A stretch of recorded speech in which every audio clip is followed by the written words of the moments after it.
దేవునికి స్తోత్రం. ఏదైనా పరిశుద్ధుడైన దేవుడైన యేసుక్రీస్తు ప్రభువారి యొక్క శుభవాగ్దానం. ప్రభువైన యేసుక్రీస్తును ధరించుకున్న వారై శరీర ఇచ్ఛలను నెరవేర్చుకొనుటకు శరీర విషయమే ఆలోచన చేసుకొనకుడి. రోమిలికి రాసిన పత్రిక 13వ అధ్యాయం 14వ వచనం. ప్రియా పరిశుద్ధుడైన దేవుని బిడ్డలారా, ఈ యొక్క ఉదయకాల సమయంలో మీ అందరికీ నా హృదయపూర్వకమైన శుభాభివందనాలు తెలియజేస్తున్నాను. దేవుని యొక్క శుభవాగ్దానం మన జీవితంలో నెరవేర్చబడటానికి, ఉదయకాల సమయంలో పరిశుద్ధాత్మ దేవుని కృపతో మనం నింపటానికి ప్రభు కృప మనకు తోడైంది. ఈ దినమంతయు ప్రభు మనల్ని బలపరిచి జయమనుగ్రహించి పరిశుద్ధాత్మ కృపలో నడిపించునుగాక. మన దేవుడు పరిశుద్ధ దేవుడు. కెరూబులు శరాబులు ఆయనను పరిశుద్ధుడు పరిశుద్ధుడని మానక ఆరాధించున్నారు. అంతేకాదు దేవుని బిడ్డలారా, మనము ఆయనను ఆరాధించు నిమిత్తము మనలను పరిశుద్ధ జనముగా పరిశుద్ధాత్మ దేవుడు ఏర్పరచుకొని ఉన్నాడు. దేవుని ప్రసన్నతను ఆశించు ప్రతివారు పరిశుద్ధతను ఖచ్చితంగా కాపాడుకోవాలి. తమను తాము పరిశీలించుకొని శరీరెచ్చలకు చోటీక దేవుని సన్నిధానంలో పరిశుద్ధులుగా నిలబడాలి. ప్రభువుకు ఇష్టం లేని వాటిని వదిలిపెట్టి ఆయనకి ఇష్టమైన వాటిని మాత్రం మనం చేయాలి. ఆయనను సంతోషపెట్టి వారై మనం ఉండాలి.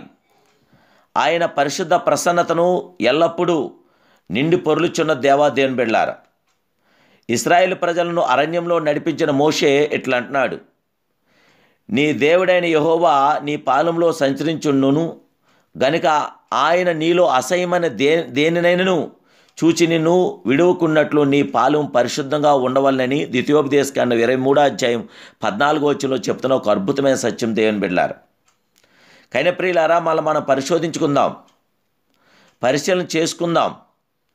మనం ఎలా ఉన్నామో ఒకసారి ఆలోచిద్దాం. ప్రతిరోజు నేను దేవుని వాక్య వెలుగులో పరిశీలించుకొనిచున్నాను. నేను యథార్థంగా ప్రవర్తించున్నానా?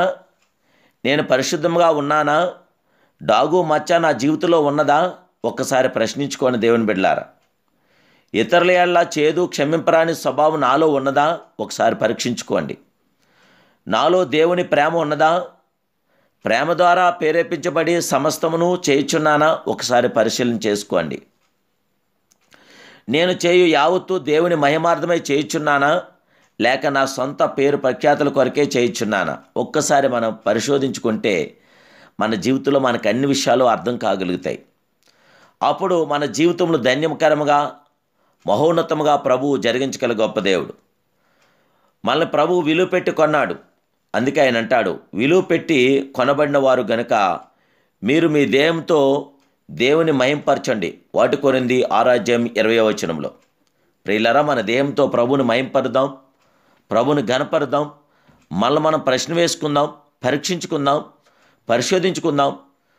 ప్రభుని యేసుక్రీస్తును ధరించుకుని శరీరెచ్చలను నెరవేర్చుకుంటకు శరీర విషయమే మనం ఒకసారి ఆలోచన చేసుకుందాం.